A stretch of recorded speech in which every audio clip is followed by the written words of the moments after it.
হে WhatsApp beautiful people, কি অবস্থা সবাই? আশা করি সবাই ভালো আছেন। সো আজকে আমরা যাচ্ছি হচ্ছে চট্টগ্রামের সবচেয়ে বিখ্যাত একটা রাস্তা বাইজির লিংক রোডে।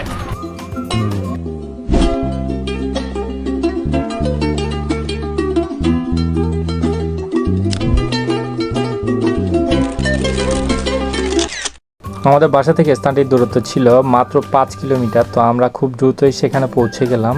আজ অনেকেই দেখলাম সেখানে বেড়াতে গিয়েছে। এটা মূলত একটা রাস্তা যেটা পাহাড়ের বুক চিরে তৈরি করা হয়েছে।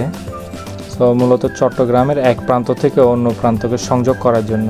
আমরা সেখানে গিয়ে একটা সুন্দর স্থান থেকে দাঁড়ালাম, কিছু ছবি তুললাম এবং কিছু ভিডিও করলাম।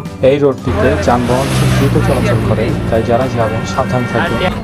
এগুলো করতে করতে আমাদের সন্ধ্যা হয়ে গেল। তো আমরা একটা দোকানে গিয়ে ওখানে নাস্তা করলাম। নাস্তা করে কিছুক্ষণ আড্ডা দিলাম। এরপরেই আমি এখন বাসায় যাই, আর তোমরা আমার চ্যানেলটা সাবস্ক্রাইব করো।